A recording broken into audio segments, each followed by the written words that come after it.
Good evening, everyone. Thank you for coming this evening. I'm Greg Sears, Superintendent at King's Local Schools. And for those of you that are in attendance this evening, and for the many of you that are watching online, we appreciate you taking out of your time out of your evening and even tomorrow to view tonight's community forum.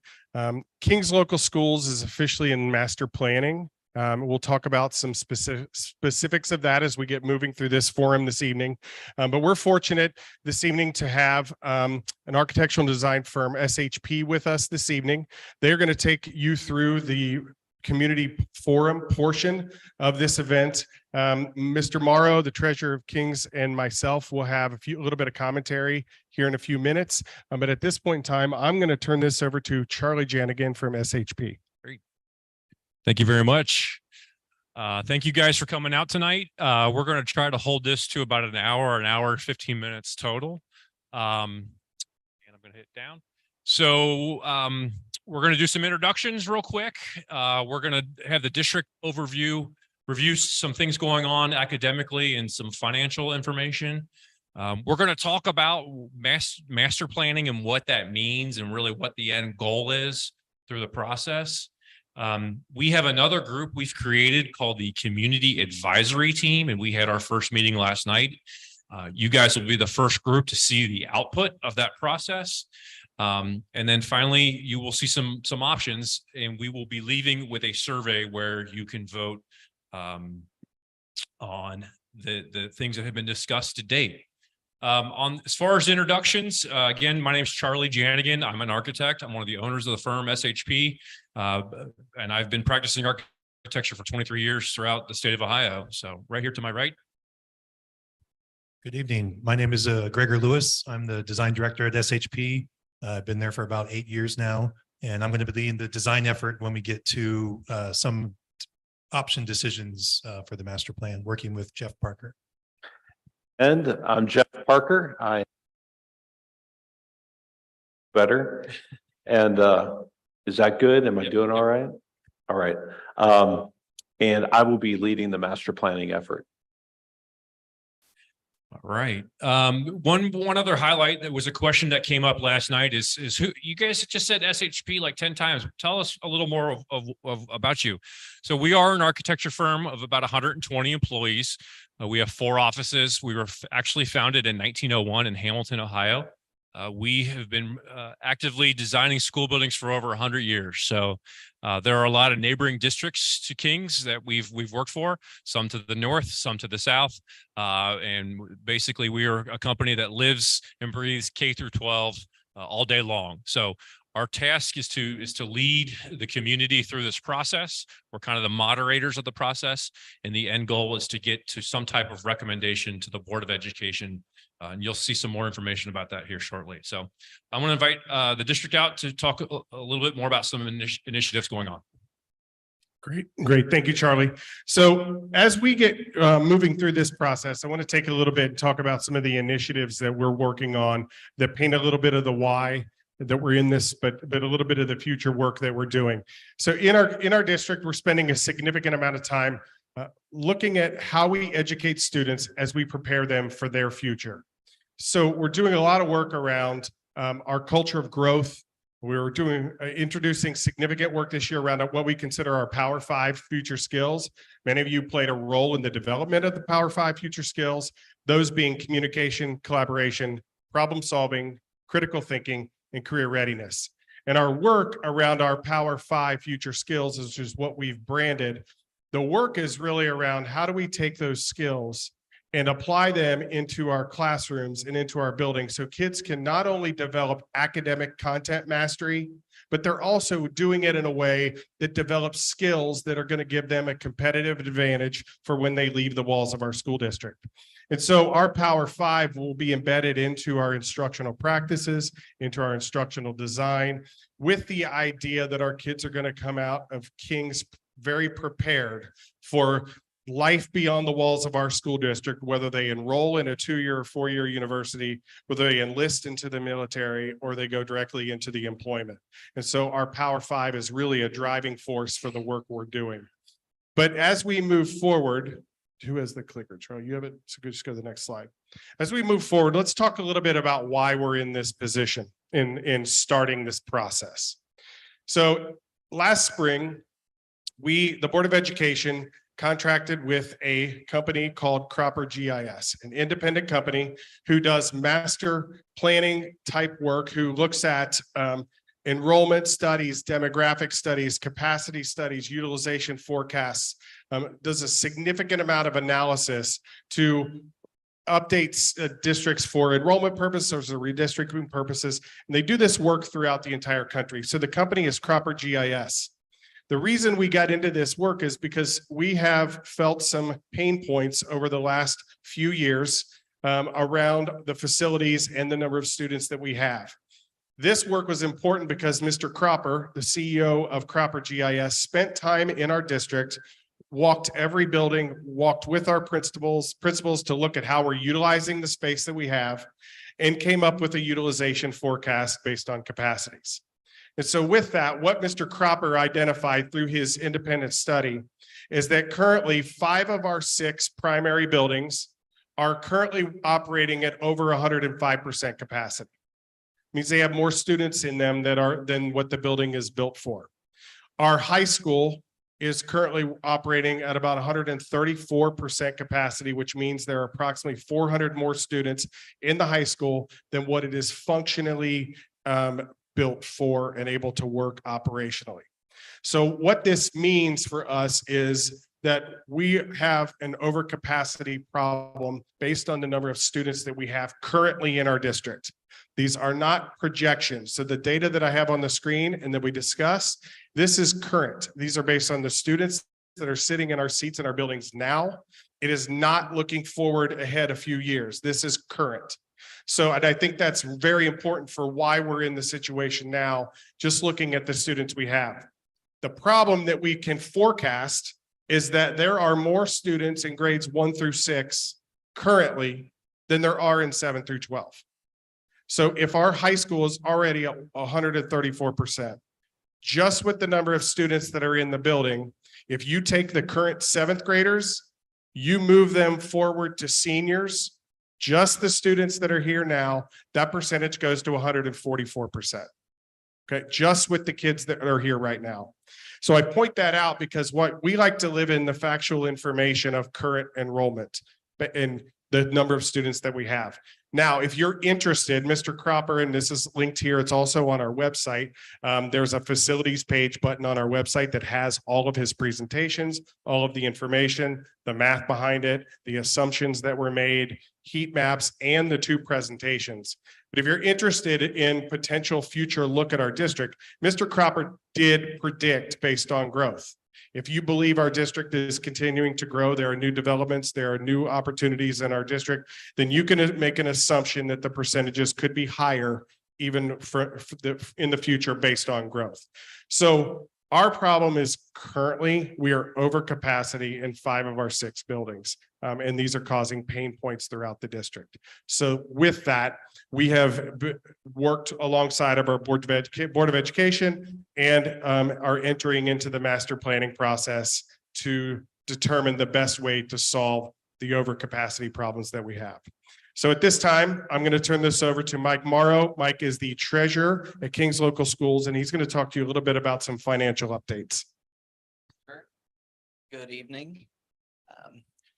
The list on the board, you can see we've been pretty busy in the past year or so. Our Board of Education has tasked the administration with being fiscally responsible, looking anywhere possible to find additional revenue or cost savings. So monthly, we report out to the Board of Education on our finances, including successes and initiatives that we've been working on. So recently they asked that we produce and share out with our community a list of what have you guys been up to in the last year? What's something concise that we can share and be proud of? So this is a list that's pretty comprehensive of everything that we've been working on in the last 12 months. I will point out one item on here that we're especially proud of: state funding advocacy. During the operating levy last fall, there was a lot of talk and a lot of fever, for lack of a better term, from our community of you guys need to do something at the state level to increase the amount of money that we're getting. So Mr. Sears and I created a team of community members that actually worked with our local legislators, met with, discussed. We sent letters to Columbus, emails followed up, and our initiatives and what we were working on were actually put into the budget bill. And that caused an increase of revenue from the state. Especially proud of that one because it was a community driven team. Mr. Sears and I put it together, but it was primarily community members. So we appreciate your time in helping us do that. And we look forward to more opportunities to work together with the community on initiatives. All righty. Thank you very much. So we kick this off by saying we are entering a master plan. Well, this SHP sees the master planning process kind of in 3 chunks. Number 1 is to develop a solution that solves some of these problems. It's educationally fantastic, financially responsible, and community developed and supported. So this is where we are. And we thank all of you for coming out tonight. We thank those who are logging on to stream this. We are here to get feedback from you.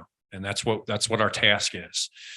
We are going to be looking at a master plan in all of these lenses: operational money for busing, staffing, the impact on education and what we need to do for kids, because at the end of the day, this is for students.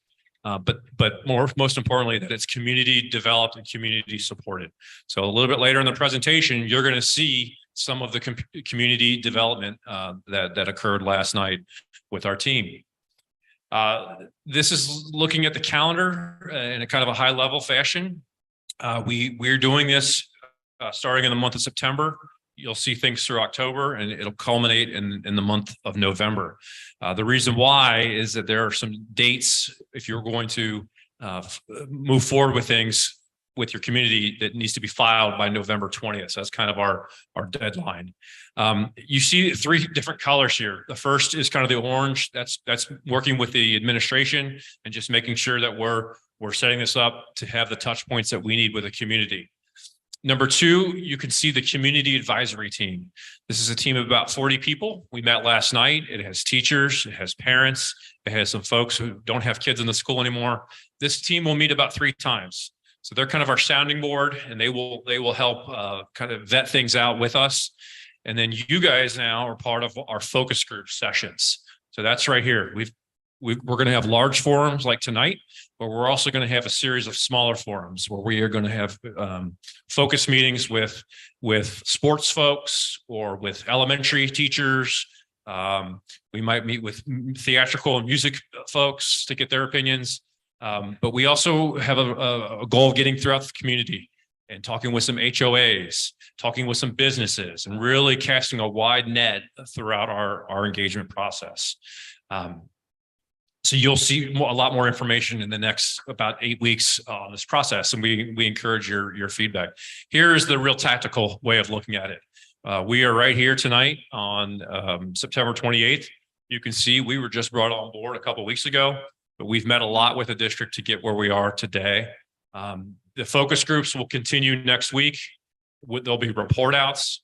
There'll be another opportunity for a large forum like this in October on a Saturday, which that one didn't show up on there. And then we potentially might have a final one if we still need more feedback.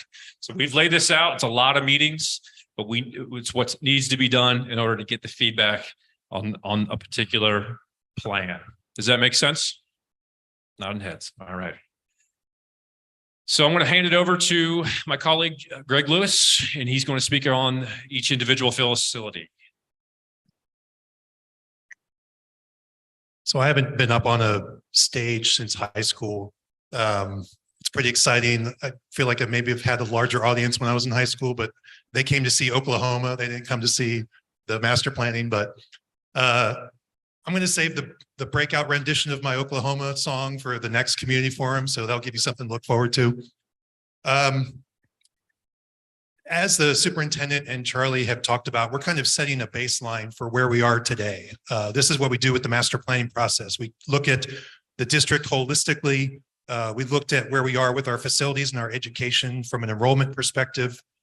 We look at where we are in terms of the schedule, what we're trying to accomplish. Now we're going to take a look at the different facilities that we have currently within the district. We've got 7 facilities that we're looking at. And what we want to do is look at these holistically. So we're taking a snapshot of each individuals, but we're really assessing them holistically. So we can start to think about, are there opportunities within these 7 campuses or 7 schools that we can consider options during this master planning process of maybe making some changes. And those changes could be anything from renovations to additions to new buildings. So when we look at the sites, we look at the site overall. We look at everything from kind of what it currently is used for. We look at the site from a property standpoint. How big is it? We look at some of the dates for when the building was, because that factors into operational costs. That factors into maintenance. And so all of these things are encompassed in this master planning process and become considerations for us moving forward. So the first one is the King's Early Childhood Center. We know that it used to be the old Kings Mills Elementary, but now it's used for the administration and the preschool. It was built in 1927, so it's one of the older buildings, one of the older campuses that we have within the district. It has had several additions in the 50s, 60s, 70s, and early 2000s. The total square footage of the building is about 54,000 square feet, and it sits on about 5 acres. You can see from the site plan with the red outline that there's really not a lot of room for growth. There might be a few spaces, maybe here to the side, but most of the available land is used for parking right now, and that's parking for administration and for parents for pickup and drop off. When we go to the new Kings Mills Elementary site, this was built in early 2000s. Like all of our elementary schools, it houses kindergarten through 4th graders. The total square footage of this is larger at 85,000 square feet, and it sits on a pretty good sized property at 17 acres. So we can see that in addition to the school and the parking for the school, it does have some fields, including kind of a large baseball field down in the corner of the site. When we see areas like the woods back here, sometimes those are undeveloped just because it was unnecessary to build. Sometimes those are left undeveloped because the topography is there for creeks or other natural features that are flowing through the site that make it impractical to build on. So those types of areas, you'll see the woods in certain areas. The likelihood is those aren't built because there's something there that prevents it from really being a usable part of the site. As we go to our next elementary school, South Lebanon, again, for K through 4, also built in early 2000s. This one's a little less than 80,000 square feet, and it sits on 15 acres. So it's a little bit slightly smaller than our Kings Mills Elementary site. You can see there's no formal baseball field, but there are some practice fields, walking tracks, some parking amenities for the school around it. And so when we look at these sites and we look at some of these fields there, from our master plan standpoint, we will start to consider if it makes sense in the process of looking at these holistically. Are there opportunities on some of these sites to maybe build a small addition if that's part of the master plan options that we're considering? So we're not saying we're specifically building additions or new buildings on any of these. Right now, we're just looking for opportunities on each of the sites. And then finally, J.F. Burns Elementary, our last and oldest elementary school. It was originally built in the 60s, but it's had multiple additions in the 70s, 80s, 90s, and early 2000s. You can imagine the growth of the district over that. We've talked about where we are today in growth. We've talked a little bit about projections of our student enrollment growth, but you can imagine back in the 1960s, what the population of the students looked like, and then how that's grown through the 70s and 80s and 90s and 2000s and continues to grow today. So this total square footage is about 80,000. It sits on a property that's about 10 acres. And again, you can see the woods here, and specifically this one calls out Simpsons Creek that I imagine runs kind of right down the middle of those woods. So it makes it virtually impossible to build on. But when we look at the open green space, we're looking at some very small opportunity spaces on this. So really not a lot of opportunity on the Burns Elementary site for any sort of additions. When we get to the Columbia Intermediate School, this is one of our newer schools built in the late 90s. This is for our 5th and 6th graders. This is when the students first come together holistically so all the students for the elementaries converge on Columbia. Originally built in the late 90s, it's about 97,000 square feet and sits on 24 acres. The reason the acreage is getting larger is because as the students get older and they have more kind of formal outdoor athletic activities, they need more space. They need more event space for fields, practice fields, play fields. And we also have a larger school with additional parking and bus drop-off needs. So all these features on the site start to require more and more square footage and more acreage. Then we get to the high school and the junior high campus. The junior high, which is, as you guys know, the original high school, was built in the 1960s. So also one of the older facilities within the district, and it has had multiple additions in the 70s, 90s, and early 2000s. The junior high is 90,000 square feet. That's slightly larger again because some of the features, things like the old high school gymnasium, the theater that we have here. Not this theater is in the high school, but the old high school gymnasium, and it sits on the combined campus, which is about 63 acres for both the junior high and the high school. And then the high school itself was built in the late 80s with additions in the 90s and the early 2000s. This is the largest of the buildings that we have here, 168,000 square feet, and also sits on the 63-acre combined campus. But when we look at that 63 acres, we see very few unused green spaces. Everything from the spaces up to the north here to the space down at the south, they're all practice fields. So every square acre of this site is being utilized for either formal practice or formal fields, competition fields, or practice fields, or parking. And then the bus compound here on the very southern part of the site.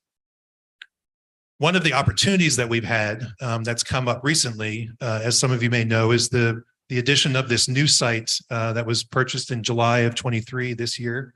It's about 32 acres, and it sits south of our current junior high and high school campus. It was of the 32 acres, we've done an initial assessment just based on GIS available information for the site.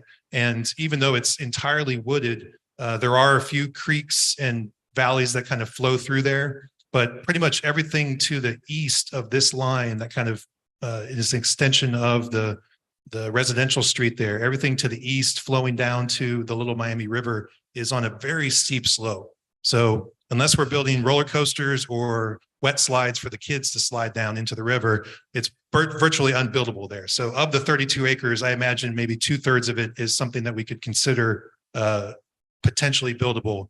But even then there's parcels, kind of sub parcels within that of buildable area that as we get more information about this site beyond the publicly available GIS information, we'll get a better idea of what the opportunities are on this site. So that's a really broad picture. And we're kind of flying over at like 30,000 feet and trying to get our arms around what makes up King's local schools. This is kind of a dollars and cents perspective of what it takes to operate those buildings annually. So the top row there is the year the building was built. Third row, awesome. Second row is the area of the building. And the third row is operational dollars per square foot per year. So that is what it costs to keep the building operating. That is not staff, that is not copiers, that is not kind of teaching directed stuff. It's keeping the lights on, keeping the heat on, keeping the floors clean, keeping the grass cut, keeping the snow cleared. Okay. So that's what these numbers are. And then finally, this last row, the district forecasts out how much you're going to spend on a building over 5 years. Okay. So that's what these numbers are broken down on a per square foot basis. So you can kind of see some trends there that the numbers are impacted by the relative age of the building, not surprisingly. Just like your home or your car, it's going to cost a little more to keep it on the road. if it's got a lot of miles on it, right? Okay. So Greg walked us through the facilities and how they look today. I'm going to walk us through a little bit of the enrollment story here. As Mr. Sears mentioned, Cropper GIS did an extensive survey and projection of where you guys are, and that identified several things. This is all available online as well, so you can dig into this through the website too. But what this begins to tell the story is that we are already crowded, right? Let's see, I think it is KEC, the Early Childhood Center, is not overcrowded, nor is Kings Mills Elementary. All the other buildings are to a degree and even significantly.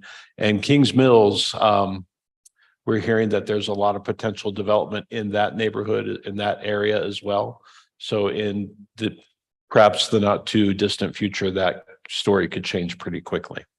So this is where the district is, and the numbers begin to direct us to.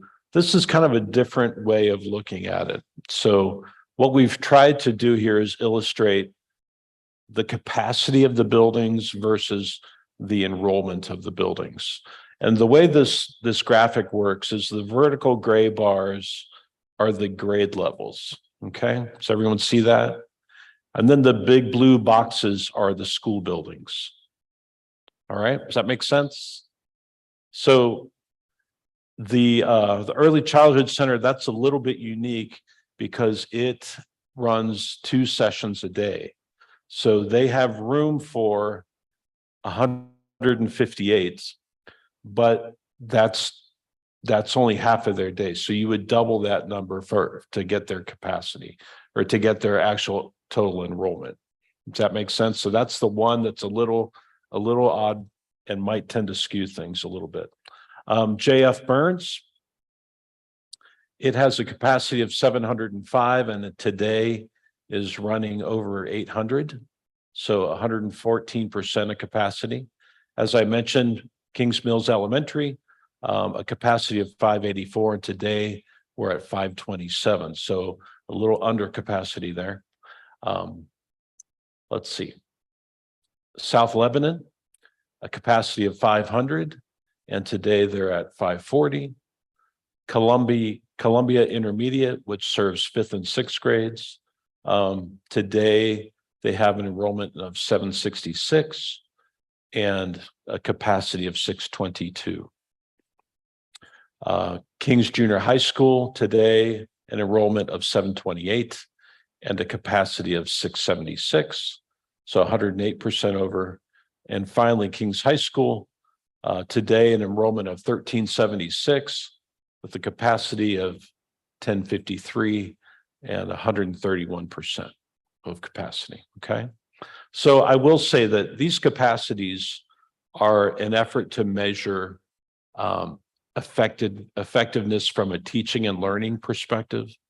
These do not imply that there are fire hazards in these buildings. So it's not to say that the stairs are too narrow or the doors are too narrow. So it's not that kind of a capacity calculation.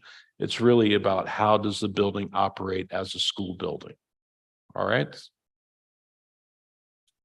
Finally here, district-wide, a capacity of 4298.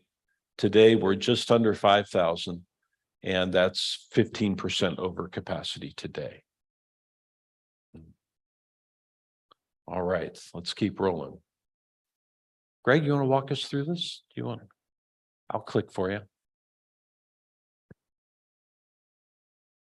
So yesterday with the community advisory team, we did 2 activities. The first activity was a values exercise. And what we asked the groups that were there with us, there was about 9 tables of about 4 or 5 people per table. And each table was asked to, given this prompt, when I think about our schools and their relationship with the community, these things should be most important. So it's really asking you, what do you think about when you think about the values of Kings school district. And not just at any specific school, but district-wide. What are the values? So each person at the table was asked to kind of write down their values on a Post-it, and then each table was given a large sheet on which they could rank their top 5 values. And then we collected all of those values and kind of pulled them together and came up with kind of an aggregate list of about 11 values that you can see here. And I'll read those for you just so they're kind of part of our auditory record. The first value that kind of came out most consistent, it was this idea of commitment to excellent academics. That's fantastic. These are the kinds of values that we like to hear on the architecture and design side, because this really fuels our passion for delivering excellent education facilities. The second value was trust and transparency in the process. This is why we're here today. So this idea of walking everybody within the community, giving everybody access to the information that we have, walking you through the process that we are going through so that you can be here and ask questions and you'll know kind of the decisions that we're making. So sharing the process with you. Inclusivity among the constituents. So giving everybody an opportunity to be involved, to get involved in different ways. The community access for facilities. This is something that kind of came up with several of the teams yesterday, where we talked about how the school is much more than just a school for educating our students, that it has all of these wonderful facilities like theaters and gymnasiums that can be used for the community after hours. And how can we design facilities such that we can open up these fantastic facilities for people in the community to use, whether it's individuals or part of a more community organization. Spaces that are safe and welcoming. Those two things do not have to exist in conflict. Those two things can exist together. Safety is one of the most important features of all of the schools that we design. And that's something that we hold very at a high level for every school process that we go into. Even if we're looking at flexible spaces and open spaces, we make sure that those spaces are safe. Neighborhood schools. This is something that is primarily focused on the elementary schools. We want to make sure that this idea of the neighborhood schools like we have now, we've got Kings Mills Elementary, we've got South Lebanon Elementary, and we've got JF Burns. Those exist within those communities, those neighborhoods that are part of the larger district, and preserving those is important. That's one of the values of the Kings District. So that's number 6 up here. Build a sense of pride. We want to make sure that as we go through this process, we're creating design opportunities that bring pride to the district, not just for the students that they're excited to come to school, but for the parents of those students who are sending their students there, for people who are considering moving into the district, for the teachers who are teaching there, the administrators that work there, and even for just everybody in the community who drives by and says, I was a part of that process. We want that to bring a sense of pride to the Kings District. Fiscally responsible. Charlie pointed out at the very beginning that we talked about excellent academics and fiscal responsibility. That's something that we also take very seriously during this process. At every point in this process, we will be evaluating each of the options with a very targeted sense of how much is this going to cost. And as part of the transparency that we have up there as number 2, we're going to be sharing those projections with you. We're not going to get actual estimates because we're not going to have actual designs, but we will be sharing our projections on what this might cost with you as we go through this process. Supporting the staff, making sure that the facilities that we're designing aren't just designed for excellent education for the students, but we know the staff are going to be working there year after year, and that we want to make sure these facilities will support the staff so that they have a wonderful experience within there while they're teaching our students. Innovative education. That was kind of something that we talked about. How can we create spaces that will support kind of an advanced idea of education, 21st century? Mr. Sears talked at the beginning about the 5 values that we have, where we're going beyond just the standard education. We're trying to prepare our students for the future, those kind of soft skills, the collaboration, the communication skills. We want to make sure that our spaces, our innovative spaces, can help support those values going forward, and not just teaching them the basics of English and arithmetic and science, but going above and beyond to encourage the communication and collaboration skills that are specific to the district. And then finally, a sense of belonging. So that when students come to here and they enter at the elementary school level and they rise up through our intermediate and junior highs, and finally, when they get to our high school before they graduate, they feel like they have a space that is their own, a space that they're proud of, a space that they feel like they're part of a community, both the academic community and the broader community as a whole. So that sense of belonging is one of the values that came out of our exercise yesterday with the community advisory team. Great. Now, and these 11 are not in any kind of priority kind of order. We're going to leave that to you all, to the community.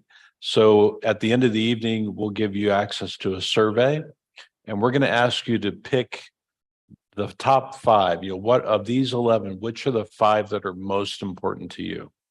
Which are the 5 that you believe are most important to that synergy between the school district and the community? All right. Yep. Please use the upcoming survey. All right. So that was our first activity. And then our second activity was come up with some ideas of how we solve this problem. How do we solve this space challenge? We did not present last night any solutions. We didn't walk in with any ideas, right? Everything that you're going to see on screen tonight came out of the community group, okay? So I want to make that clear. So they were asked to develop a facility master plan, consider what might be demolished or not used, what's new, what's added to, what is renovated or reconfigured or repurposed. And then we had them pick their favorites just to really kind of put the pressure on them. Now, I will say this is bold print, so I want this to be really clear. We worked really hard to assign a dollar value to each of these, but these are estimates from a 30,000-foot view, okay?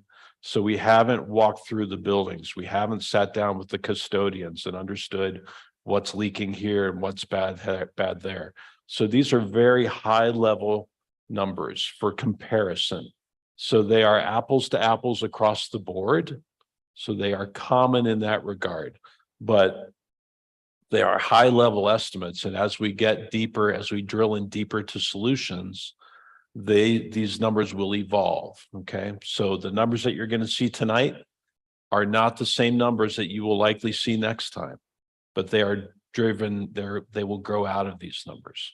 And finally, in 2020, or since 2020, we've seen about 40% inflation in the school construction industry.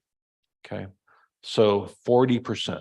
That's a huge number, and you'll see that reflected in the values that we're going to share with you. In order to kind of help organize my thoughts and hopefully your thoughts, I've divided these into groups. We walked away with last night with about 35 pieces of paper that all had options illustrated on them. And we have pored over those and looked for alignments in them.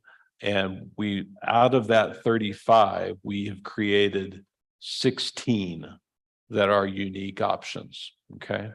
And those all came out of last night's session. And these plans should serve as starting points. So you might see a particular plan or 2 plans, and at some point the community might say, you know what, I like part of this plan and part of that plan. Can we blend those together somehow? So plans might morph and grow into each other and evolve, but that's just kind of the process that we're in. All right, so again, same kind of idea. The gray bars are the grade levels. The big blue boxes are the existing facilities, and the red boxes are additions. Okay. Does that make sense? Kind of great. So you can see, and down here on the left, lower left, we've got buildings that are unassigned, meaning the buildings are no longer used in that plan. We don't know what the future holds for those buildings. It's too early to speculate, but we just wanted to put that on there so you would understand that. And then down here, is that conceptual estimate. All right. So again, this is our very best guess, but it's not right. I'll just be transparent. It is not right. It's our very best guess.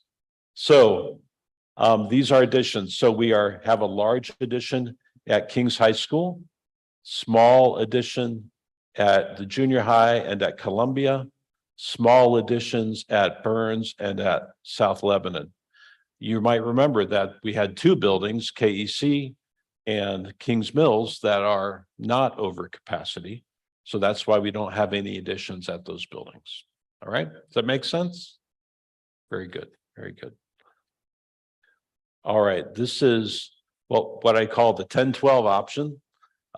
We're pretty creative when it comes to naming things, so you'll enjoy that this evening.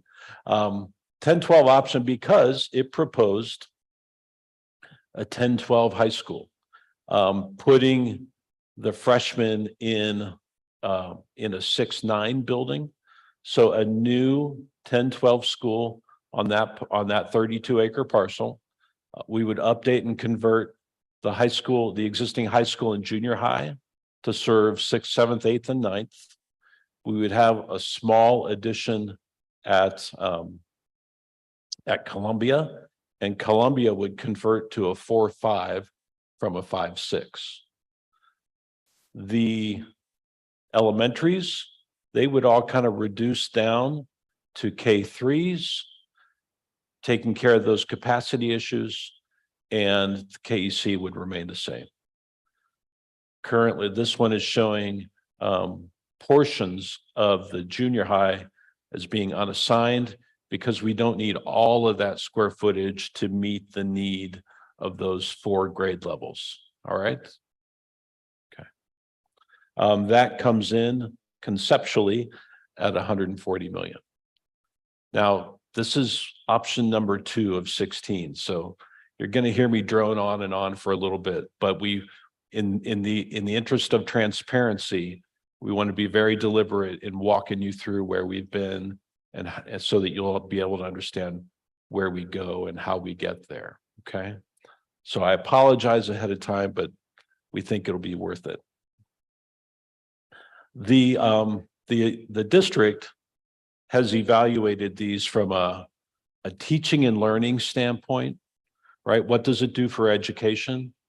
From an operational standpoint, what does it do to just kind of the getting school done on a day-to-day? And also from a fiscal standpoint, is just like a bridge too far? Okay. So this one did not meet the criteria. So I mentioned we have 16 plans. I believe we have 5 that did not meet the criteria, that are not advancing just on those 3 kind of litmus tests. Solely because of the negative impact on freshmen, being separated from the high school and the opportunities that creates. And that's also a significant paradigm shift for the way school happens in Kings today. So this one does not advance. This is a 7-12 option. So this proposes a brand new 7th through 12th grade building on that 32-acre parcel. It would be connected, one building, but the populations would be separated. So it would be one building that would function as 2 schools. There would be overlaps in the core spaces and that kind of thing likely. But it would be one building. 4th through 6th grade would move into the old high school, and that would be updated and converted. We've got Columbia now becoming a K3. Kings Mills shifts down to be a pre-K3 because we're adding a small preschool here, and we are no longer using KEC. All right, so you see the difference between that one and the next one. You see that? Okay. And then finally, South Lebanon would be reduced to a K3. So that creates several unassigned facilities, KEC, Burns, and the junior high. Again, what happens to those? We're not at a point where we can speculate, but there's opportunity there. This one, not surprisingly, because of the size of this new building, is $190 million. And that one did not make the cut because it's just too dang much. Okay. All right, the next group is options that propose a new middle school of some sort. I know this sounds familiar to many of you. We did not put this on the table. I wasn't part of that process, but these came out of that community advisory team conversation last night.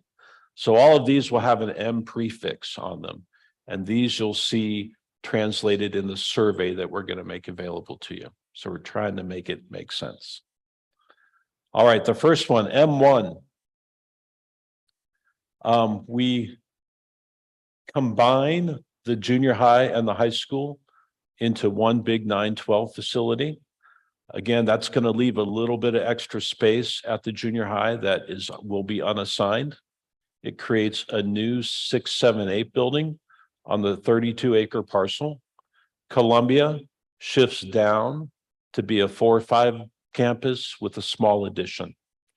And then Burns, Kings Mills, and South Lebanon get reduced to K3s, and we maintain KEC for a grand total of $100 million. Am I going too fast? Okay. All right, M2. Same move at the junior high school. Same move here at the 6-7-8, a new 6-7-8 building. Columbia becomes an elementary. The elementaries are K through 5th grade.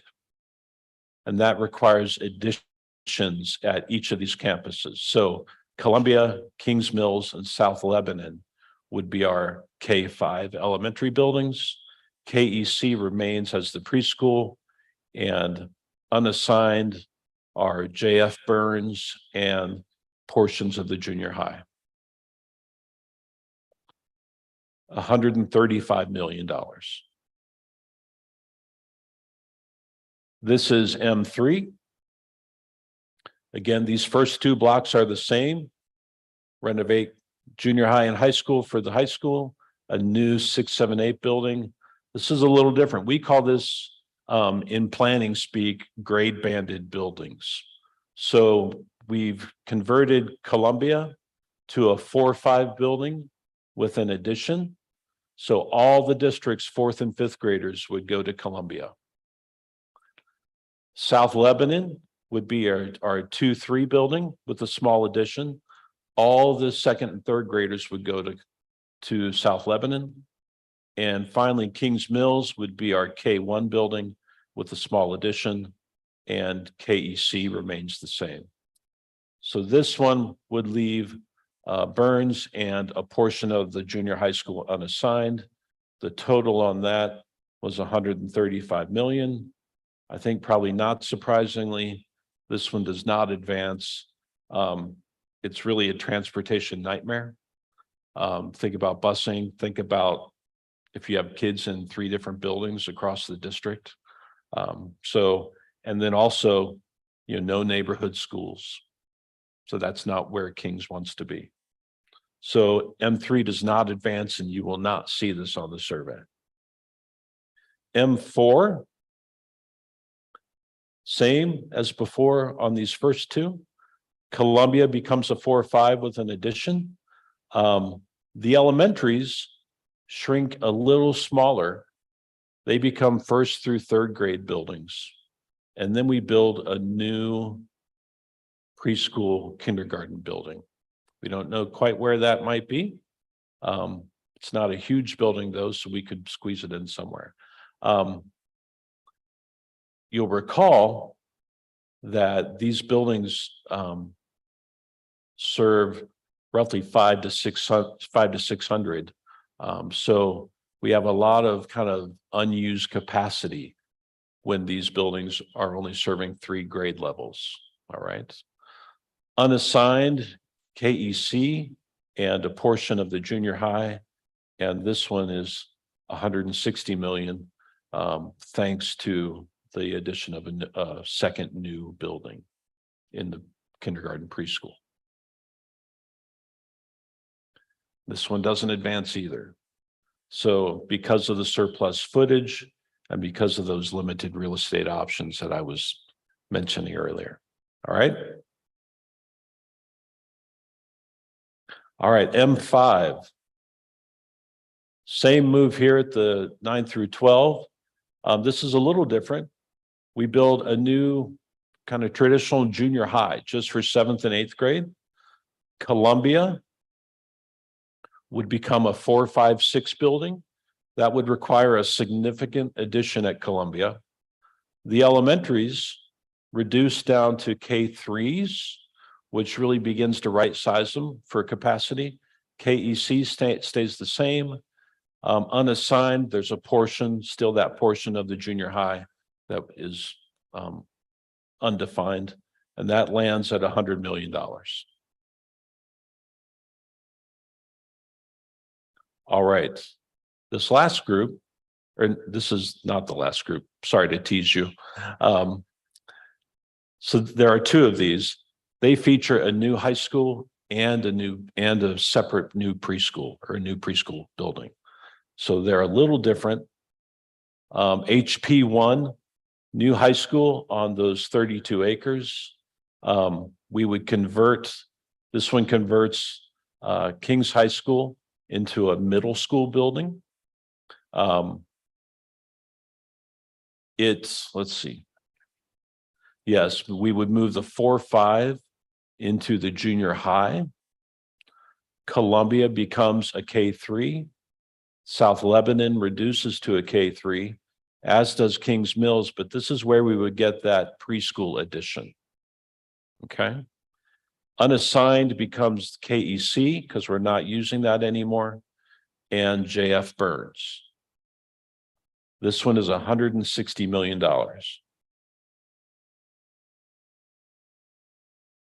HP2, similar but different. A new high school, junior high at the old high school. Columbia expands to a 4, 6 with a large addition, and the same moves at the preschool with an addition to Kings Mills and the K3 elementaries at JF Burns, Kings Mills, and South Lebanon. Unassigned buildings are KEC and the junior high school, and this comes in at 170 million. All right, so that is HP2.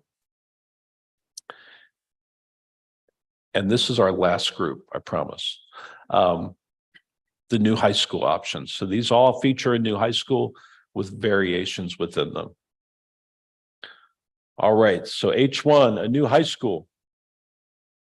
Junior high at the old high school.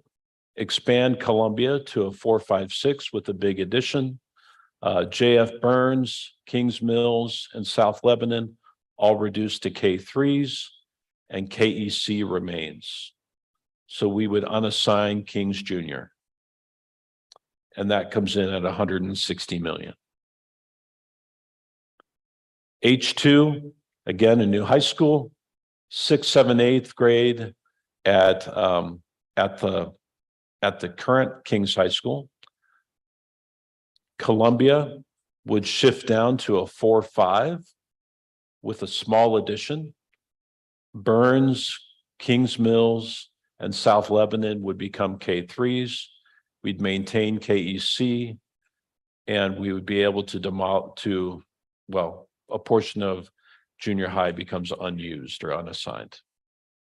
And that's at 155 million. H3, new high school, 6 through 8 building at the current Kings High School. Columbia shifts down to a 4, 5. This is another grade banded model.